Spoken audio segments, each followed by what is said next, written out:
there's no darkness without light, which is true, but there isn't darkness in light because, and it's not coupled with the internal acceptance, then it becomes a distraction. self-love, we recognize that's what we need. We need to Yeah. go and have that soak. We need to go and have that time on our own. And because of that, right, tend to overgive to the man. Let me prove to them that I'm the one that they should choose. Way the title, mum and dad. And people look at me like I'm insane because I go, take away the title of mum and dad. Special guests, we share the flame. Through every word we claim our name. Hey sparklers, how are we doing? So today I have Diana with me. We are going to have a wonderful chat. I can just feel it. Feeling good energy, which is great. If you don't know me, I am Empress Sparkle. I am a witch, clairvoyant, Hellenic pagan, and a soul seer. You may wonder what that means.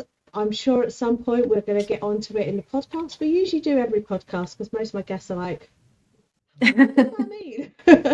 So, Diana, would you mind introducing yourself, please? Yes. Hello, everybody. So my name is Deanna Durrell, and I'm known as the Dancing Goddess. And I am an intuitive healer and third generation medicine woman. So I come from a long line of healers from Venezuela and Colombia. And my mission is to help women activate their feminine power and really ignite their life's purpose through trusting and loving themselves. And I've been just on this journey, as we all have, to do just that. And I love talking about love, angels, intuition, and everything in between. So thank you so much for having me. I'm absolutely going to love this, lovely, because the reason why I'm so excited for it and I hold my hands up is because you're a third generation. So there's not often that we actually meet someone that's done it more than just sort of like, I hold my hands up, a lot of people I meet come from COVID, if that makes sense. They've come into it through COVID. What is it like actually having, you wouldn't know the difference between having that guidance and not having that guidance, would you? Actually. Yeah, it's funny. Like my mother has the gifts, but she doesn't use them in like the traditional way. And I remember being really little, and she was like, your grandmother told me that you had the gift too, and you're going to do great things with it. And when I was like 3 or 5, you don't know what that means. But I do know that, like many of maybe the listeners or watchers in your audience, I could sense energy from a very young age. And I knew when people were sad, and I could feel kind of their guides around them. And apparently I used to talk in the bathtub to this being called the Queen. And my mom was just like, okay, then. And I would have hours of chats and unicorns and the whole thing. So I think it would be weird to not be in some way connected to the spiritual world. But somewhere along the way, I kind of shut those gifts down. Looking back, I think a way to fit in, a way to be accepted. So I've had many lifetimes and many careers. I'm a manifesting generator, so we're all crazy. But yeah, I entered a traditional education route and was like a high school English teacher, and just, didn't talk about this secret world. And it took kind of a dark night of the soul for me to kind of reawaken that part of myself. I think this happens actually for a lot of us, if I'm honest. So I found personally that it has happened so much to so many of us, especially us natural ones. I remember when I was younger, I was exactly the same, had imaginary friends, and stuff like that. And I shut it off because people around, I don't want to say normal people, but I don't know how else to say it, but they just didn't understand these gifts. And also Christianity and them sort of religions, it was very anti our gifts as well. So it was like we had to sort of hide them for society. I am one of the fortunate ones. I didn't lose it as much as what others did, so I can still see them and stuff like that. But I've had to rework on it. That is one of the hardest bits. And as you say about energy, I've always felt energy. It's worse now I'm back in the game properly, because I personally find now, like, even going to the shop can be a difficult situation, because I'm like, do I actually want to go there? There's going to be attachments. There's going to be, oh, do I actually want to do it? Um, so can I ask? I'm going to ask about. You said about the darkness, refinding yourself from the darkness, which is what happens to a lot of us. I'm the Yeah. same. My guys know my story. So can I ask how you managed to do that, lovely? Yeah, so my company name, The Dancing Goddess, a lot of people are like, "Oh, like is it a dance company?" I'm like, "No, but its origin comes from dance." So my first love was ballet. And I did professional ballet and musical theater pretty much all through my teens, 20s, and most of my 30s. And now in my 40s, looking back, the dark night of the soul came when I was at the height of an eating disorder and I didn't realize it. And there was a low point where I just didn't feel good enough, didn't feel thin enough for the dance world, and just kind of decided to end my life. And it was literally a dark night. And I remember walking down the stairs to the kitchen and I said, F it. I'm going to eat waffles and everything else that I've been denying myself. And I reached for the Eggo waffles and I collapse and I black out, and a voice that I can only say now, right, was my higher self, whatever you want to call it. I came out of body and saw myself on the tile, and I heard a voice say, "You are never going to dance the way that you're meant to if you keep going down this road. We have big plans for you, and you're here to help many people, but you need to get help right now." And it was very urgent, but also very loving. And I started to cry. And kind of on cue, my mom, like with her mother's intuition, came running down the stairs and like took me in her arms. And I confessed all of the things that I'd been, just hiding. I've been hiding my body. My parents both worked 2 jobs, so they never really saw me. I was responsible for me and my sister to feed us, and I just wouldn't eat. And I got help, and started opening up to my spiritual gifts again, right? So that voice that we talked about, the queen, like she came back and I was like, okay. And I started working with angels and um, intuition. And now, I'm here to empower women to really love their bodies, love themselves so that they can attract love, starting with the relationship with themselves. And I'm with an amazing man today. Like I went through my own dark night of the soul with relationships. Didn't think I was going to get married, got married in my 40s, and he's amazing. This is one of the things that people don't get, and this is something that I personally have to admit. People don't realize actually once we accept ourselves how freeing it is. How Yes. freeing, as in just being kind to ourselves. Like, and as you say, you then find this is why I hold my hands up, believe 100% in manifestation. Because what I find is once we actually find ourselves, the universe manifests it for us.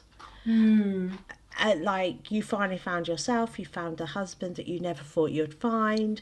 yeah. So it's like, this is why now, in a way, when people say to me, "Oh, manifestation and stuff," I'm like, no, we need to sort out some other problems that you've got going on first, and then the universe will provide. The universe will show you that love. So I'm loving that, because in a way that's showing what I've been trying to teach my girls.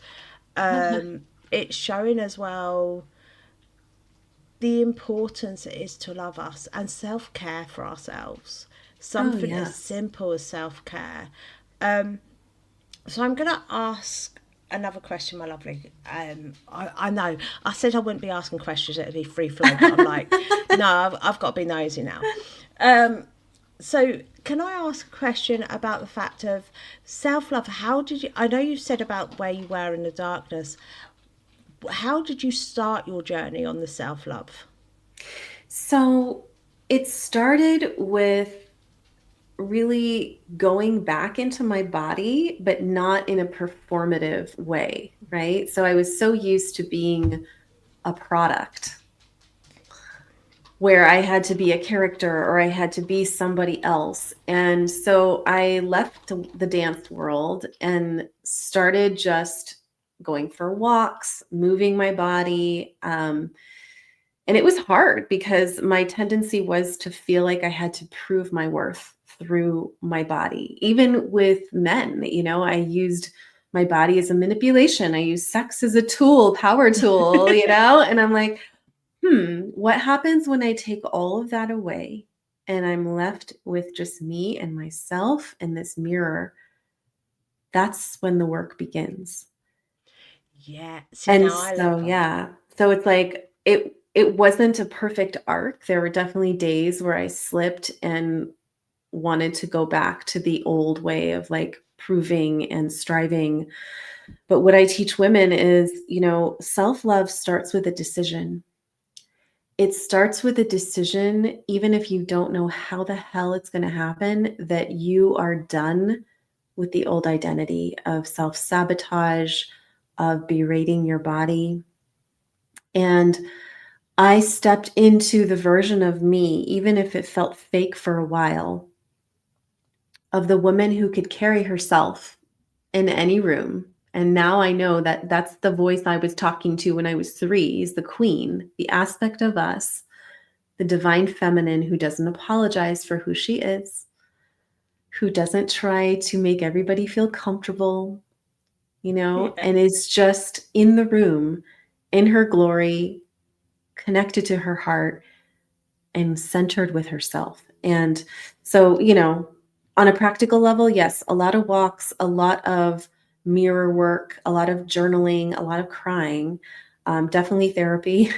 I'm like, what else can we throw in there? Oracle cards, right? I started learning how to use Oracle angel cards, and that's how I got my start as an intuitive. I was, there was a summer where I couldn't pay my rent. I'd let go of the performing, I'd let go of the teaching, and a friend was like, you're really good at this intuition stuff. You should just do readings for donation. And that's how I started on the streets of San Francisco doing angel card readings. And I knew what card was going to go down before it went down. And soon after, I was given an opportunity to teach intuition and angel work in Berkeley and a radio show, and the rest is history. See, for me, I love this because, so for me, I'll hold my hands up. I was 14 when I started to get back into this game.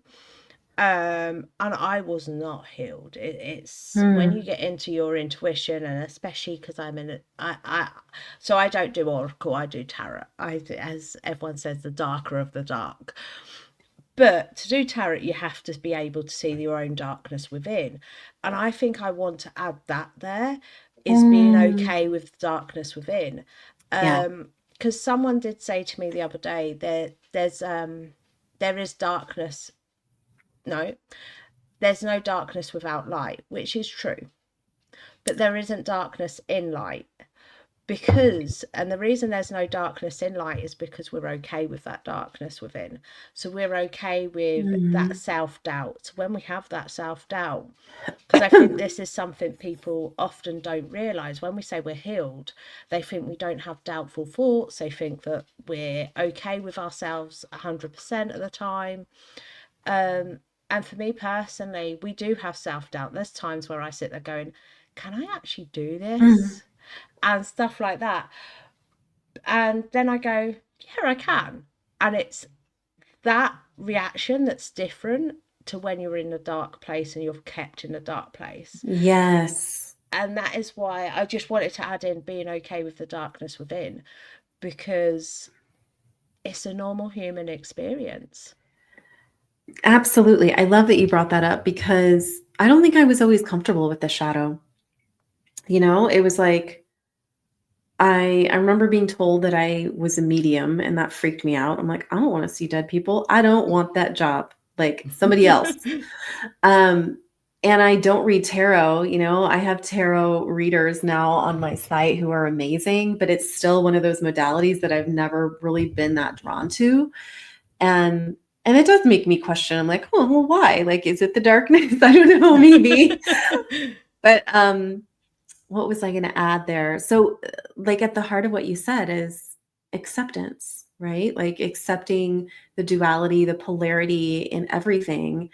Um, and not judging ourselves for having human moments because quite honestly it's often in those human moments that you get to see your divinity.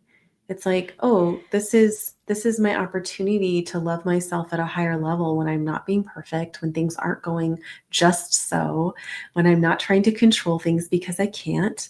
And really the only thing we are in control of is our energy, right? And how we respond to the world around us, and most importantly how we respond to the thoughts within us. So really getting into that, um, that inner grounding is part of the work that the core of the work that I teach is like, let's come back to your authentic baseline so that you are not basing your life or your decisions on what everybody else wants for you, what society says you should want.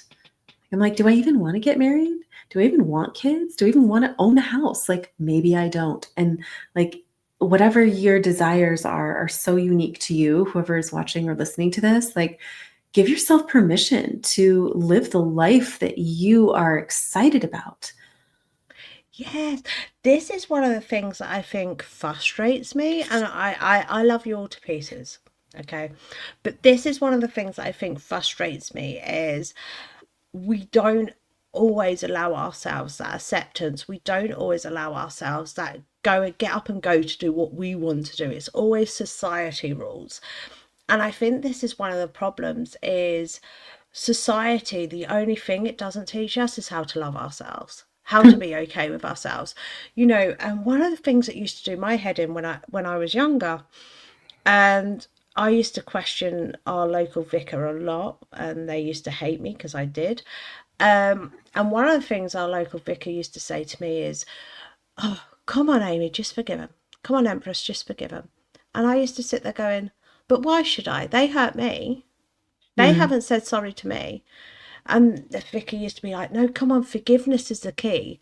Now, I didn't realise until much older that forgiveness is the key, but it's not for the other people. Forgiveness is the key to ourselves. Forgiving ourselves for them dark thoughts and them times that we've hurt ourselves is actually the bigger key, that self love forgiveness, if that makes sense. Sorry, lovely, you've got me, my mind's racing. No, it's beautiful. I love what you're saying, and I think it's so true. It's so easy to blame the other, right? Whether it's the job or in your case the vicar or the mom. The real work is turning it around and seeing, yeah, where have I been unkind to myself? Where have I been judging myself? And where am I willing to accept myself? And Yeah. and giving yourself the gift of imperfection. And imperfection is not a bypass, right? Like, we still have to take responsibility for our shit.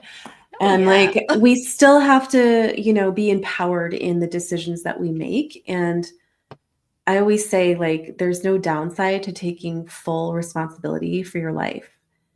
And it's going to show you things about yourself you don't like, but it's also going to teach you where you have so much power available to you when you stop giving it away to everything else. I love what you've just said because I think as well that just sort of shows how, when you said about the shadow and stuff, because that shows how maybe that is you've made me think. So I'm going to try and slow down my thoughts here. I have ADD, so I do apologize, lovely. So basically, what that's just made me think of is when you said about being afraid of the darkness. I think that sort of links in with that. And I love that because when you think about it, when we're looking at things that are going on and stuff like that, um, we're always afraid of that pain. Oh, sorry, it's not coming out right, guys, what I'm thinking, and I can hear that it's not coming out right. And I'm like, I'm trying to explain it. So it's not usual that someone flabbergasts me like that. I'll hold my hands up because I'm now sat here going, I've been healing for goodness knows how long. And is it not the fact of my girls? Have I not realised that they're actually afraid of the darkness of the shadow work? You've Hmm. made me that. Oh, sorry. That's.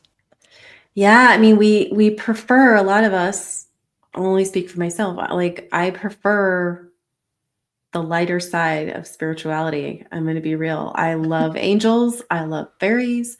I love talking about, goddess, and just, I have 5 planets in Libra. I love love. I could talk about that all day. Like, but then you start talking about shadow and, dark entities. And I'm a professional clearer. Like, people hire me to clear their buildings and stuff like that. But it's not my favorite place to play. And I realized recently when I got my chart done, I actually have Scorpio in my chart. And I used to always like be kind of like, I don't get Scorpio energy, right? Like, it's just so intense.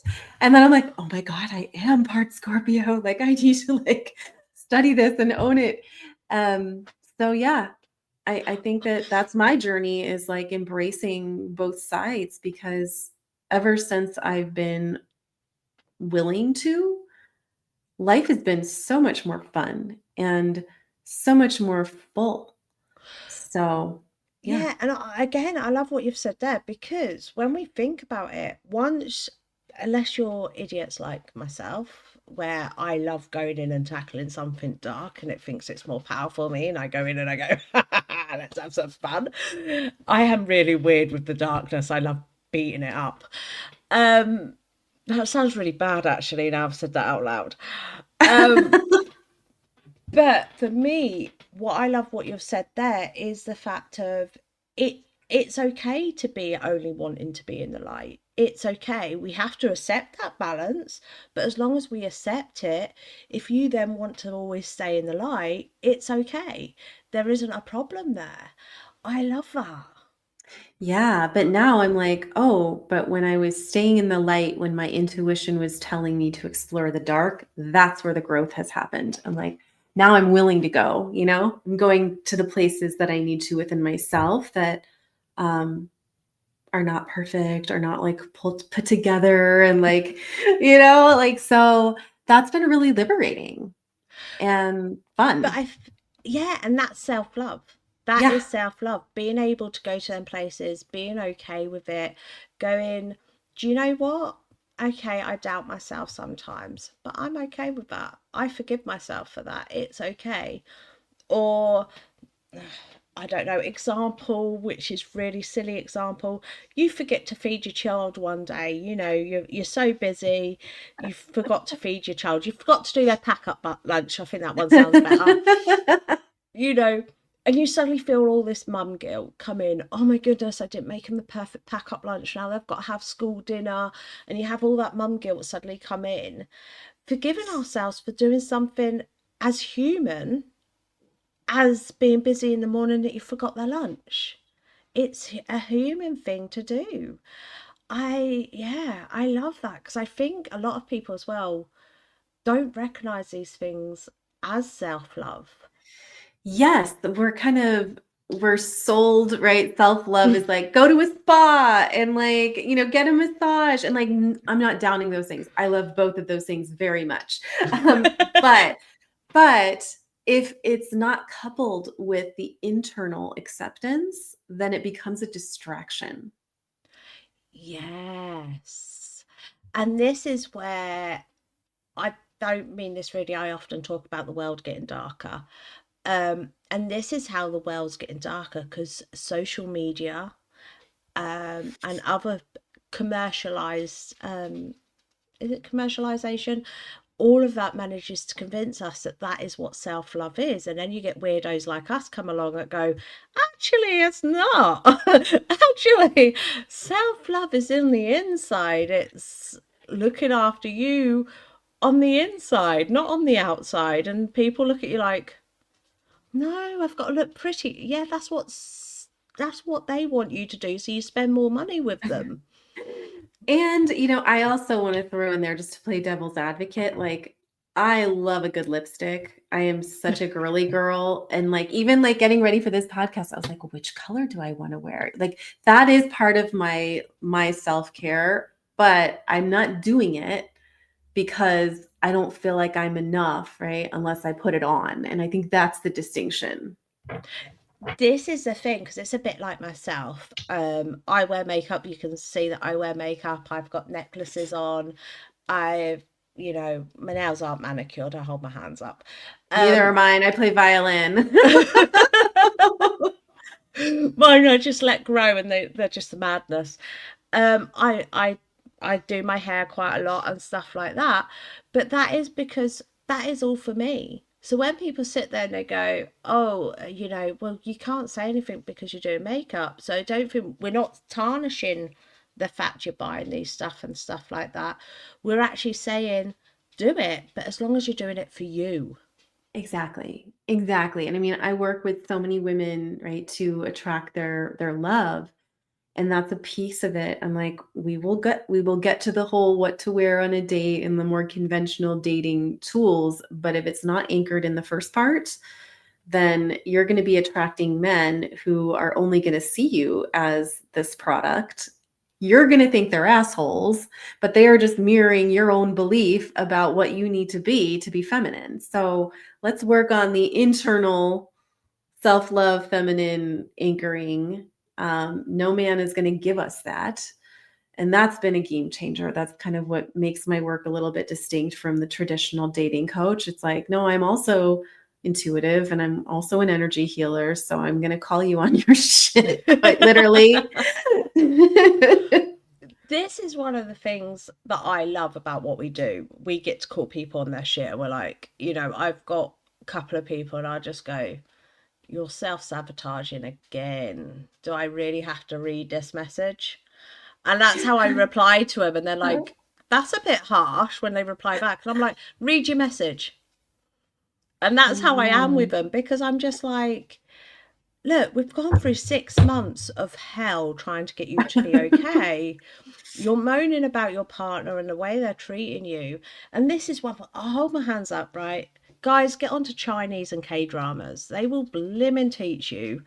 Honestly, that girl comes out there more powerful. All of a sudden, she's got 20 men, good men, after her that want to look after her, because she's coming out. She's no longer this intimidated little doing everything by society girl.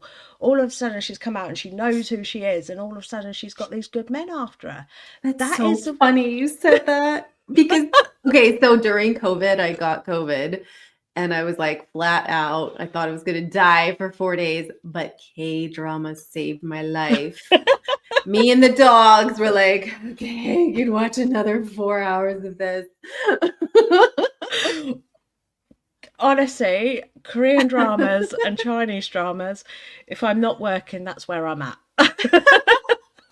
Honestly, that I'm is so where glad I'm you at. reminded me. I haven't seen them since that time. So I might have to resurrect it. It is Mercury retrograde, so There we go. There we go. That's me tempting people. It's also, I just love them because they're so empowering. Like, you watch these, like, everyone's like, oh, here we go, it's another CEO falling in love with her, blah blah blah. And I'm like, no, actually watch it. Don't just it's really weird because I'm saying actually watch it. Actually see it. That's the term I'm going to use. Actually see it, not just watch it. When you watch these girls and they've gone in these little timid things, and they're being all polite, they're doing everything by society rules, and then all of a sudden they come out and they go, actually, I'm not going to do that anymore, and they come out really powerful. Mhm. And all of a sudden these men are all over them, they're wanting to be near them. And you're just like, that's because they know who they are. They Absolutely. love themselves. They know who they are. They don't care about society. And believe me, out there, you have to care about society out there. Like, it is. How do I word it nicely? Well, you don't have to. I mean, but there's always a It choice. there's always a choice. It's just a lot stricter out there with what they expect. With respect wise, I think is a way to word it. Mm. But I think if you respect yourself first, oh, that's something else we haven't said about respect. If you respect yourself first, showing respect or doing these society things doesn't matter. You know, you're just putting on a show. Yes. Yes. So awareness is key. And some ways that we can respect ourselves are honoring our time, right? Like honoring our schedule, not putting the things that we consider self care at the end of the day, but like actually scheduling them ahead of time.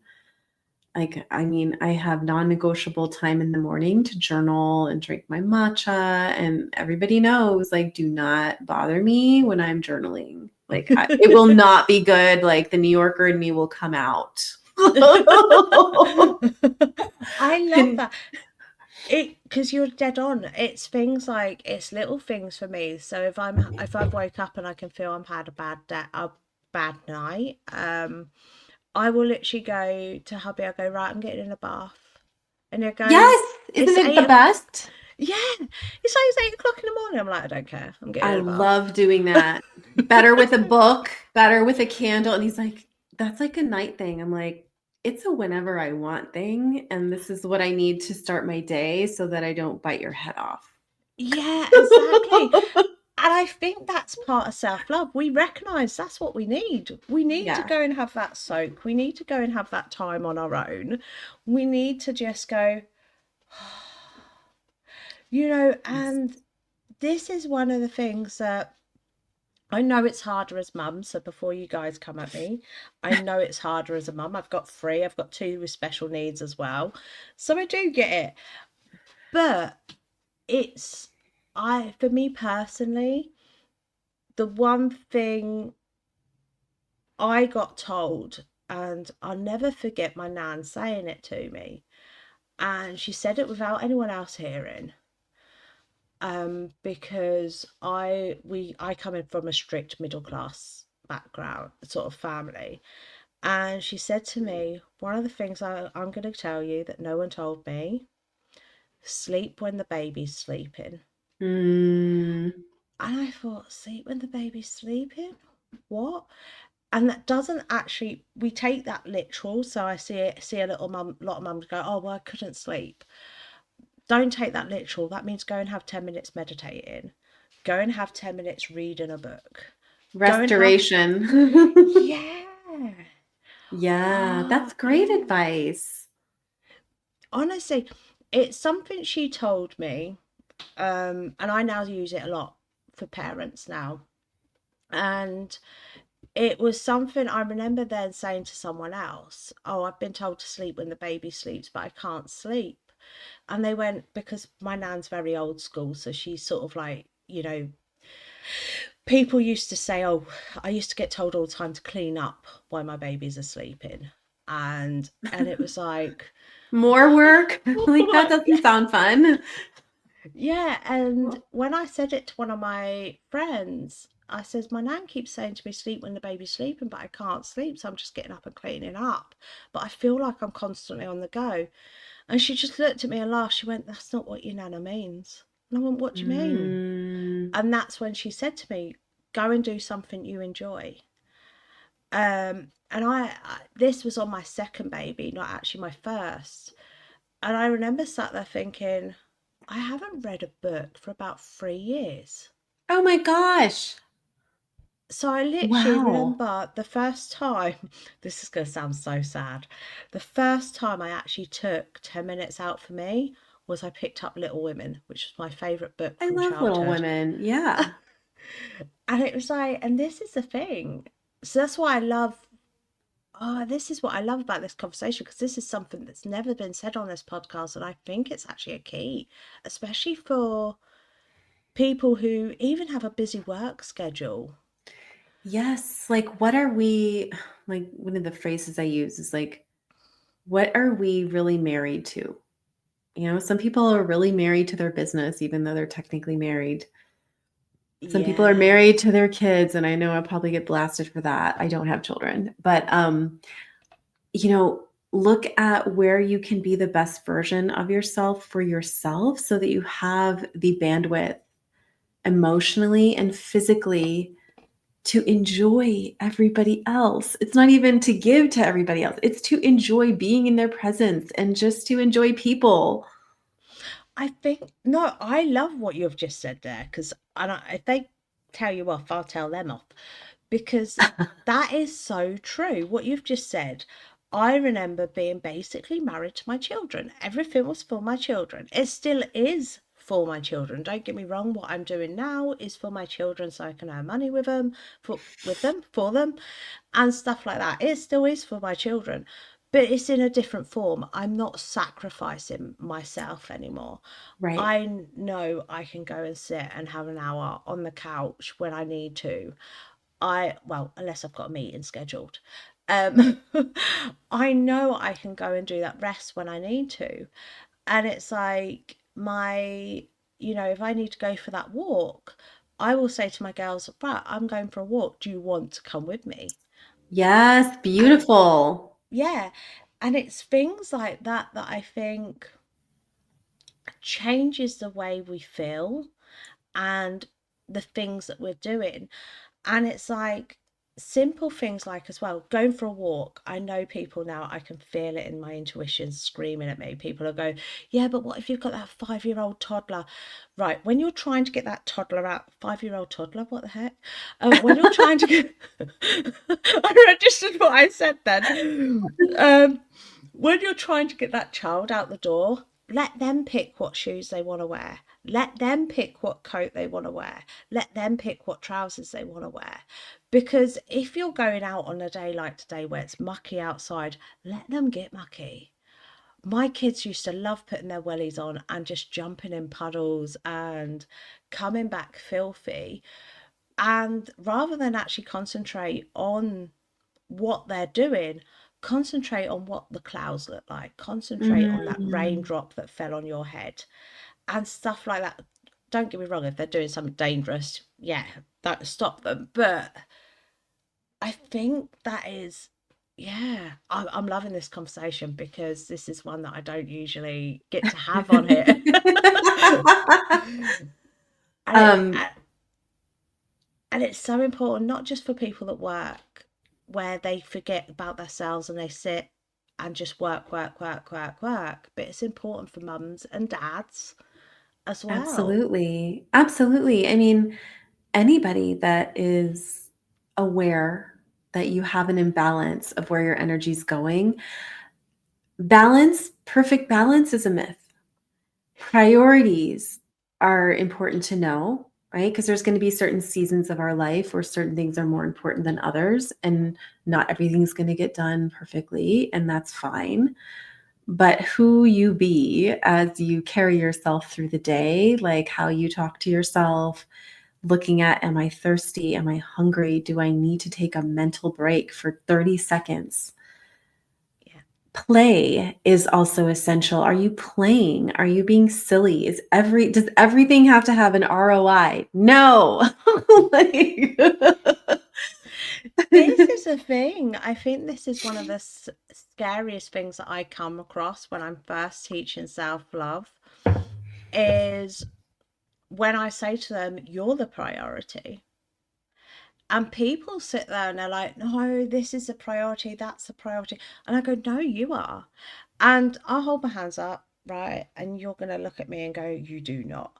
One of the things I actually do say to them is if something happened to you tomorrow, who's going to look after your kids? Who's going to look after your husband? Who's mm, going to look after that business? And they look at me and they're like, well, I'll be there. And I'm like, well, who gives you tomorrow? No one gives you tomorrow. So if you're mhm. not prioritizing yourself and then tomorrow comes and it's gone Yeah, and you've left your family behind, how are you going to feel? And they always look at me really shocked because they don't realize sometimes that not giving themselves self love and putting themselves on the priority actually means they don't have enough love to spread around. Absolutely. And I mean, even if we're talking about relationships, like romantic relationships, even if you're a mom, right? There's that intimate partnership with your partner, or if you want to date, like that potential partner. The biggest thing that I see is, you know, women who are under-resourced emotionally, and because of that, right, tend to overgive to the man.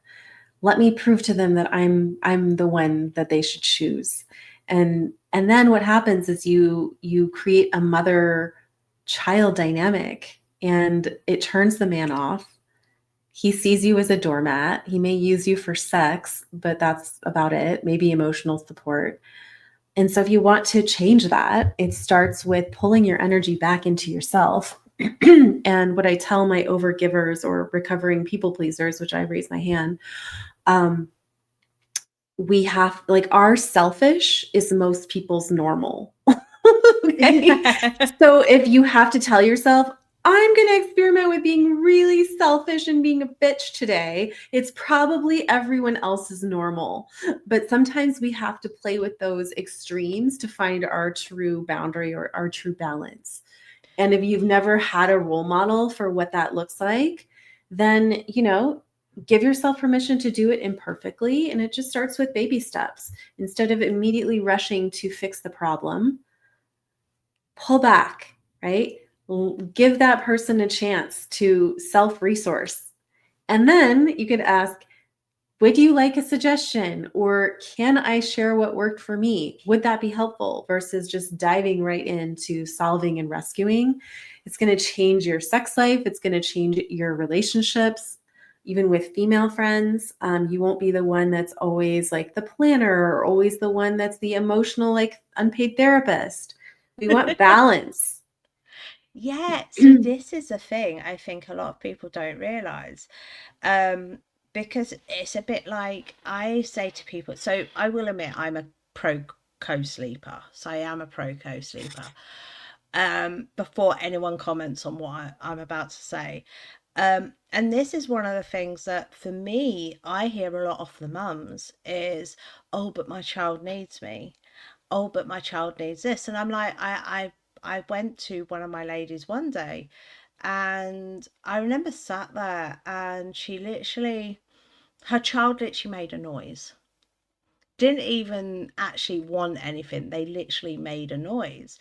And I don't mean this rudely, ladies, but some of you are treating your fellas the same as this woman's treating her child. So please do not take this the wrong way.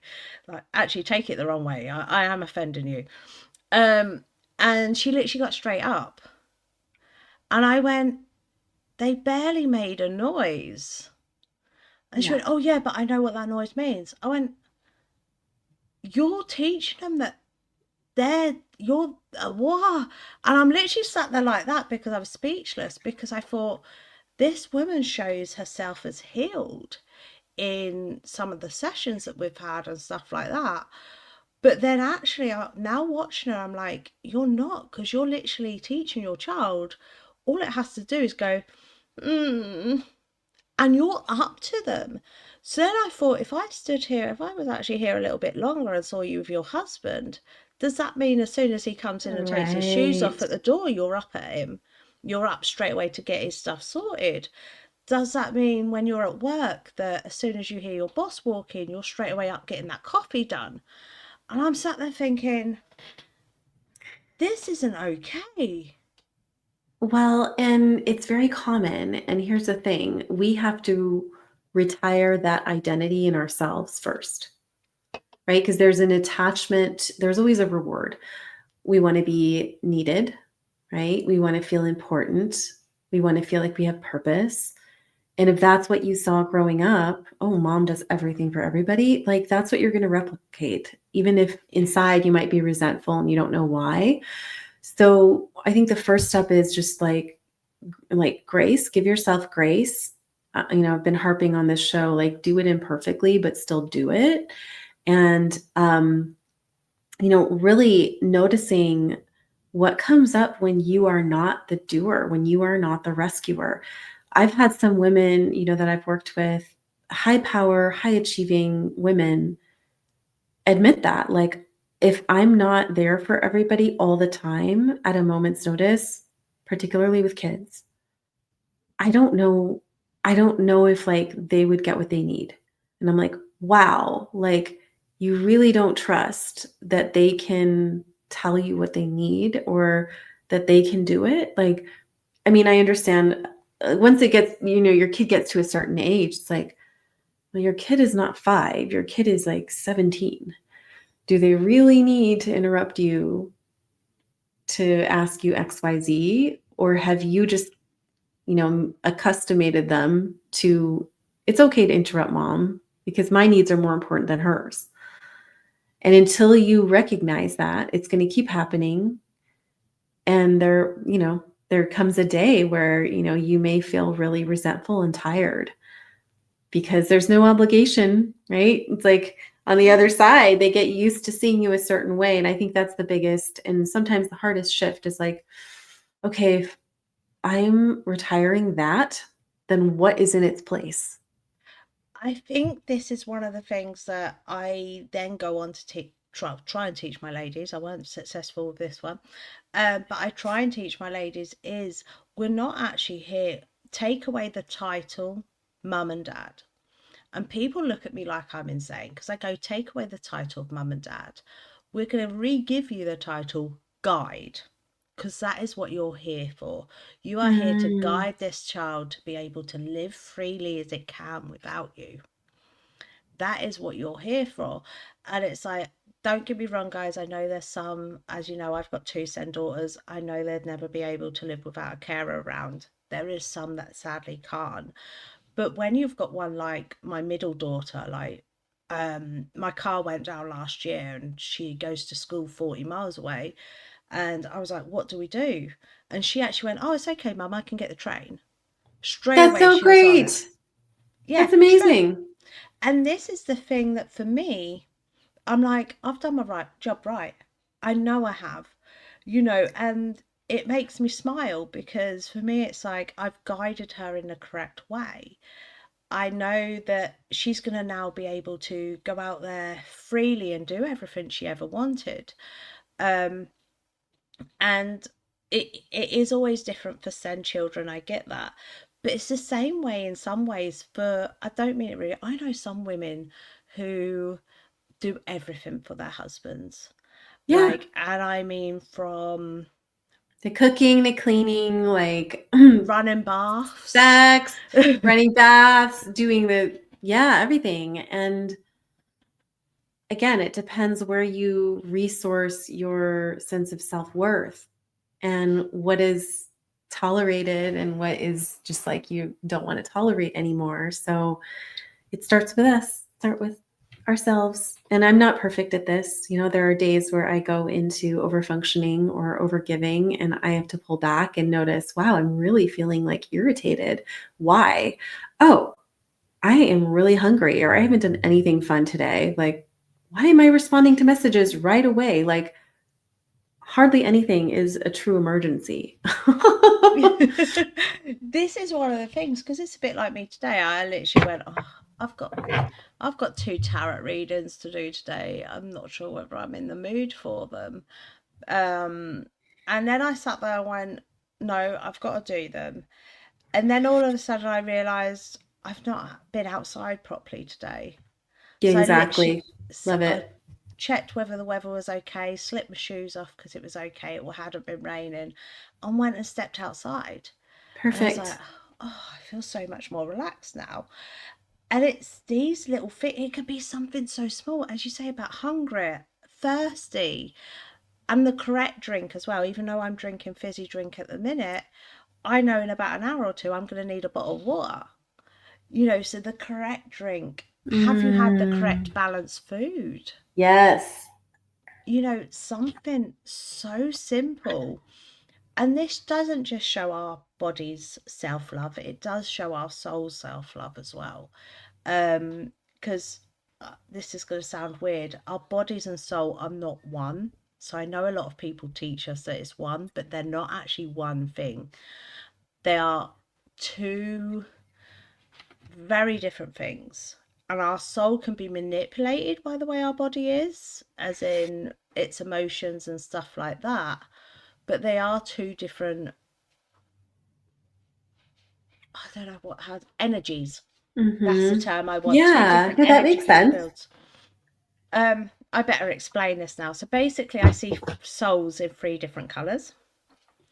So I see black souls, white souls, and grey souls. I always explain it in ghost terms. So your white souls get to go over into heaven. Some of your grey souls do as well, but it's easier just to, rather than confuse it too much. Your grey souls are your ones which are filled with regret, full of guilt, full of pain. You know, your white ladies stood in a corner type thing. And then your black souls are your shadow men or your demons.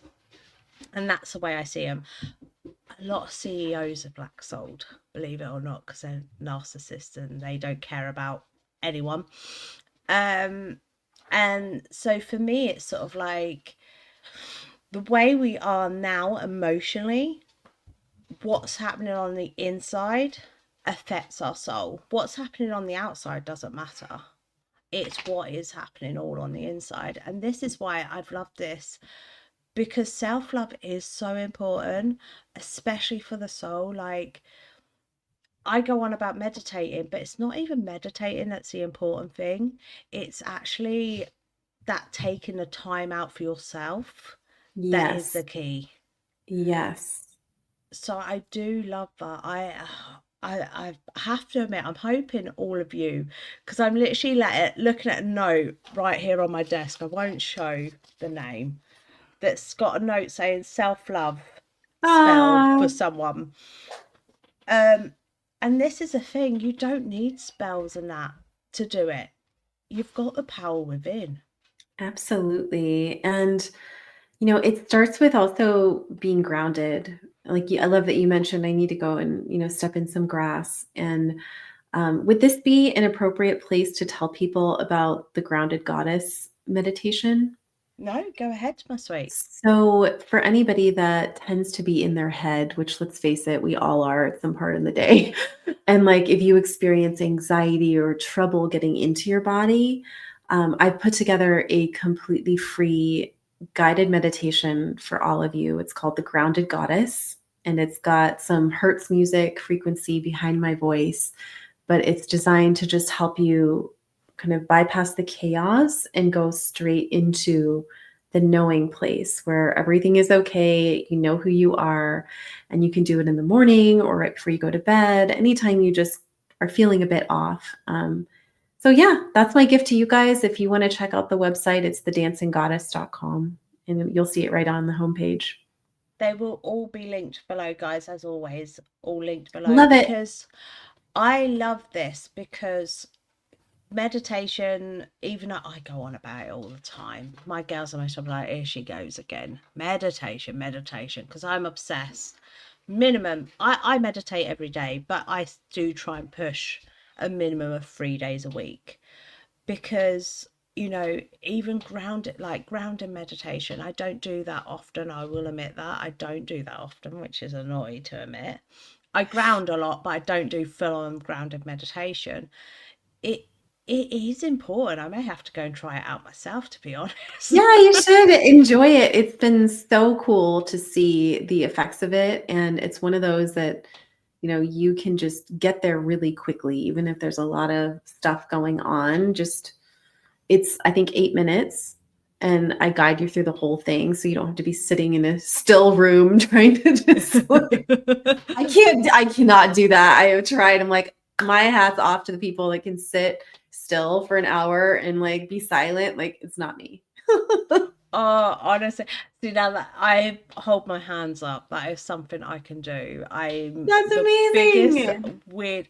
There was one day last year, was it last year or this year? No, it was last year, and literally no one could get hold of me for 2 or 3 days, and everyone was like, "What's up?" And I went, "Oh, I've been in a 3 day meditation. I've just sat here like a monk."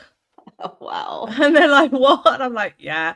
Like, don't get me wrong, I've slept in between, I've ate in between the meditations and stuff, but TikTok darkened my soul that much that I had to like have a 3-day solid meditation. Like I was having 6 hours at a time, and hubby was like, "You need to eat, you need to drink." I was like, Do you need to pee? he was like Like in nudging a me. bedpan? The worst ones is when I get into the bath, because I can really, us being a Scorpio, like I can really meditate in the bath. Oh, I love the bath. I'm literally having a knock on the door like 2 hours later going, Are you pruning? "Are Are you you alive? alive?" I'm like, "Oh yeah, I'm alive. Hello, welcome back to the real world." And then I tell him off. I'm like, "I was having a good conversation with my spirit guides. How dare you?" He's like, all right. Yeah, then he just looks at me like I'm a crazy lady. Bless him. Um, could I have, please, my lovely, could we have your statement out, please, sweet? Yes. So remind me, the statement is, Anything that you feel intuitive about what we've spoke about, so oh, whether it's the self-love or, you know, sort of just giving them a reminder, giving them yeah, a bit of a crack the whip. love it. Okay. I'm just going to tune in. Remember that no matter what has happened or who you have been in the past, that you are incredibly loved, incredibly worthy, and incredibly enough. Oh, I know exactly which one of my watches that's for. I can feel that straight away. I was like, oh, I know which one you've tuned in with. They're going to be all in the comments like, tell us, Empress, which one of us is it? Thank you, honestly. Thank you so much, lovely, for being a guest. I've actually really enjoyed this because this is a topic I've not done yet, is self-love and self-care. And I feel like it was a really important topic to actually be done because a lot of people don't understand it. So thank you so much, my lovely. My pleasure. Thanks so much for having me. And I look forward to connecting with you more and your community. And just whenever people see this or watch this, like, you're in the right place. Exactly, exactly, my lovely. Oh, I love this. And you found us for a reason. That is Yes. the thing. The universe puts us in your way for a reason. So I love it. Thank you guys so much for watching. And don't forget, keep sparkling.